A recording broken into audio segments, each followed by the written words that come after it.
Hi guys, we just did some green laning in the UK, so we thought we have a little break and give you a review of the Tiger 900 Rally Pro.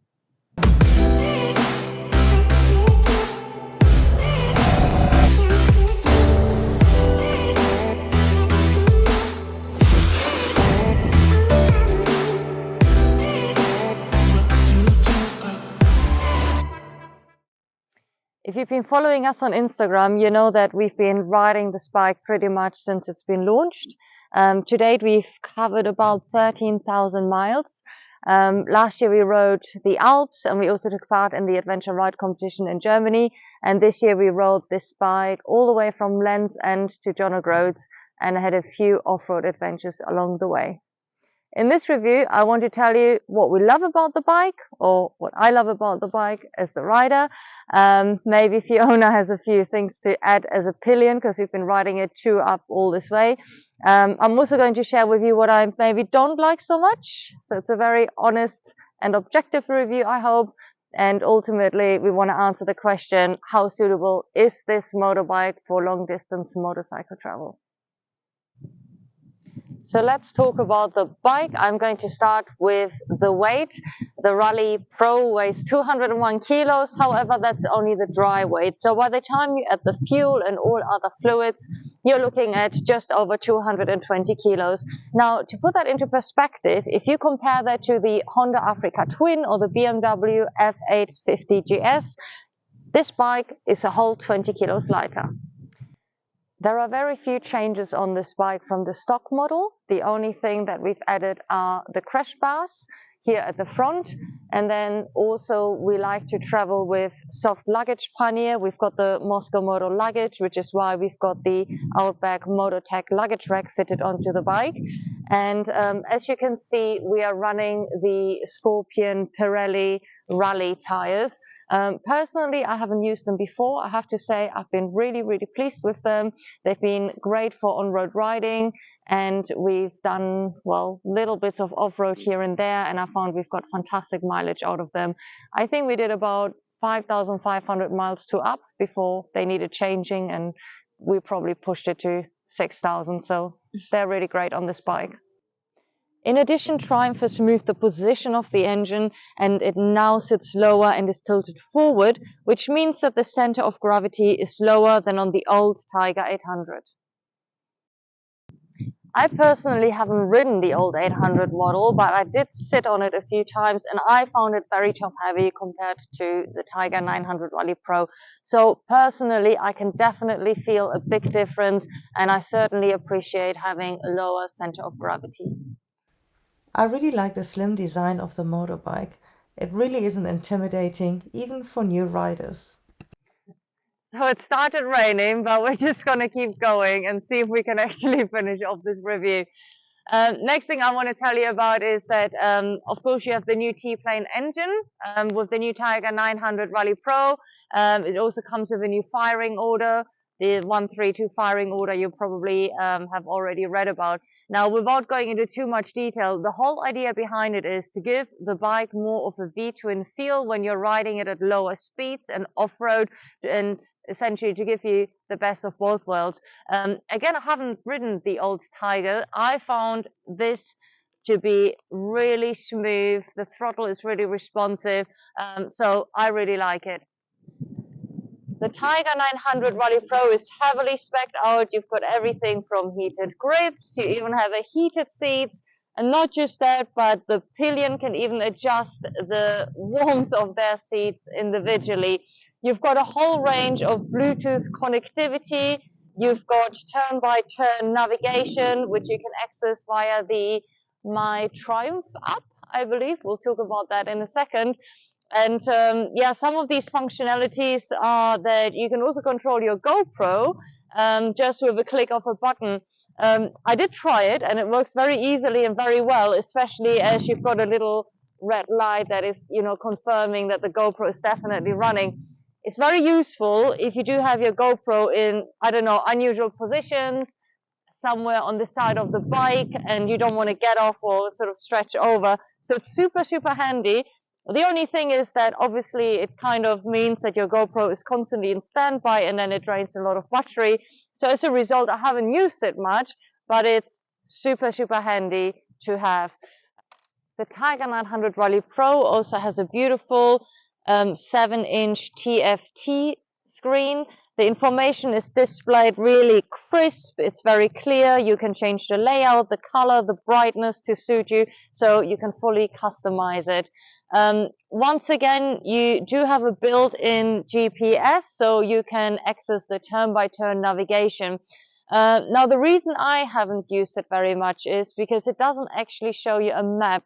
I did use the navigation before and it works and it's great because it's free. But I'm very used to having my phone. At the moment, we're using Quadlog. I just look at Google Maps and I'm so used to it that I personally prefer it. It's almost stopped raining and I think the sun has come back out again, so it was worth staying out. Let's talk about the riding modes. This bike has got 6 riding modes. First of all, you've got the regular road riding, then you've got the rain mode. The next one is sports mode, which just gives you a more aggressive throttle response. And then you've got 2 off-road modes. The first one is the regular off-road mode, which I personally use for pretty much most of my off-road riding. It switches off the ABS, but you still have traction control. Now, if you want to do power slides and all that fun stuff and skidding all over the place, then you need to use the off-road pro mode, which then also takes out the traction control. There is one thing that I'm not really keen on, and basically if you switch off the engine, it will automatically go back to the road riding mode. And in the beginning, it really annoyed me because I kept forgetting about it.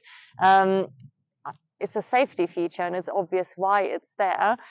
There's a very easy way around it. You simply stall the bike and when you then switch it back on, then it will go back into whichever riding mode you were in. But just remember to do that because otherwise you'll find yourself back in the riding mode. Sorry, there's one last, the 6th riding mode, and that's basically a fully customized riding mode. I haven't done it because honestly, it's already caters for every single situation you might find yourself in. So I haven't played around and done it, but you are able to fully customize your own riding mode if you'd like to. Okay, let's talk about the suspension. I really like the suspension. It makes for a very smooth ride. I have heard people say that they find the suspension too soft, and what you will find is most people who say that are pretty amazing off-road riders that are going to push the bike to its limits and do crazy jumps on it. I wish that was me, but I can't ride like that. We do a fair amount of off-road riding, mostly whatever we find, riding around the world. Sometimes we take it out like today and do a bit of green laning. So I find the suspension really, really good as it is. However, if you find it too soft, you can also adjust it and just make it suit you better. If you're looking for a motorcycle for around the world trip and you're not really going to just go crazy on the off-road, but you just want to handle some sandy roads across that river that you might find in Guatemala or whatever else you'll find along your way, I think you will be very happy with it. You do have a very good Showa suspension, and I think the majority of people will be very pleased with it. Given how highly spec'd out the bike is and, boasting so many electronics, I will say I was a little bit surprised that you have to fully manually adjust the suspension. It's not an issue. It's ever so easy to do, but again, it's just got so many electronics and nice features that I thought it would have been nice to have at least a semi-automatic suspension. Talking about all the nice features of the bike, what have I not covered? You've got optimized cornering ABS, traction control, we mentioned the Showa suspension. You also have really nice Brembo brakes on the bikes. Now, as somebody who's been in a head-on collision before, I really appreciate having really good responsive brakes. I'm really happy with those. This bike also has a quick shifter, and I didn't think that I would be that bothered about it, but I have to say that I really, really love it. It's super fun on the twisty roads. I find it really helpful during off-road riding. And I will say when we went to the Adventure Bike Festival this year, I test rode so many different bikes, and then I realized how much I would actually miss not having this. So I'm a really big fan of quick shifters now. Let's talk about some of my favorite features. A lot of adventure bikes come with these tiny little windscreens that don't really deflect any wind when you're doing any long distance riding.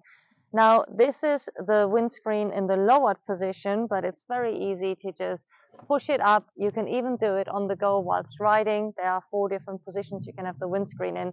At this height, I find it perfectly deflects any wind for long distance riding. And if we're going to be doing any off-road, or if I simply just want to get a little bit of wind because it's hot, you just push it down, and I really appreciate being able to have that flexibility. The other thing that you can adjust is the seat of the Tiger 900 Rally Pro. I'm 1.80 m, so I generally have it on the higher seating position, but you can also lower it. I'm going to double check, but I think it's about 2 centimeters. I actually found that when we were riding fully loaded 2 up on days where we knew that we would do some off-road riding, I actually appreciated lowering the seats and just knowing that it would be a little bit easier if I needed to reach the ground with my feet on uneven ground. So I do really appreciate it. And as I already previously said, you can also adjust the heating. You've got 3 different settings, and the pillion can adjust their seat separately. So that's something that I think is very, very nice, and I'm probably going to use it on the way back. The last feature I would like to mention is that we do have a 20-liter tank, which for long distance traveling is great. As you can tell, I am a really big fan of this bike. I really enjoy riding it, but I did promise to be a little bit more critical and point out a few more things that I don't like so much. So a few of them I think I mentioned already, about the off-road riding setting, that it goes back to riding mode. Once again, it's not a big deal, but let's look at a few other things. The first one is the bush plate. The bush plate is probably good enough to do gravel roads and some very light off-road riding, but realistically, if you want to push the bike to its limits, then you would definitely want to upgrade the bush plates. Also, if I was going to go around the world, I would also like to upgrade it, just because I don't think that it's the most robust bush plate out there, and I guess I would have liked to see something that can handle a little bit more than this. Another issue I found is that the tire pressure reader on the bike is a little bit oversensitive. So I often found that whilst the bike was telling me that we were low on, air on the front tire or the rear tire, when we checked it, it was actually fine. So as a result of that, we stopped paying attention to it, but then, that sort of renders this functionality a little bit useless if you're then not going to trust it. But the other thing is that it also brings up a warning sign on the screen. I can't show you because I don't have that issue right now, but it's obviously distracting because it's sort of comes up as a warning sign. I haven't had this issue constantly, but I definitely found that it happened often enough for me then to not pay attention when it did give me a tire pressure warning. I have since found out that you can take it back to the Triumph dealership and they will adjust it to make it less sensitive. So hopefully that's not really a big issue. I think that really covers it. The only other thing that I previously mentioned, it would have been nice if the suspension was semi-automatic.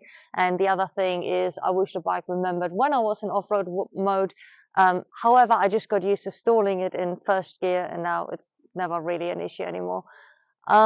I've been trying to be very objective and as critical as I can, but overall, I really, really love the Tiger 900 Rally Pro. I think it's a brilliant bike for long distance traveling, and I have no hesitations taking it around the world, which is exactly what we're planning to do. It's light, it's agile, it's got a long travel suspension. It's really, really comfortable for long distance traveling and very, very capable off-road. So overall, I'm super pleased with it. It offers plenty of power, whether you're riding solo or 2 up. And although the price tag is on the higher side, you are getting a lot of premium features, which I definitely find justify the price tag. I'm a huge fan of the Tiger 900 Rally Pro. I hope you enjoyed this review. If you have any questions whatsoever, please just leave a comment below. If you enjoyed this video, please give us a thumbs up, and why not support us and subscribe to our channel.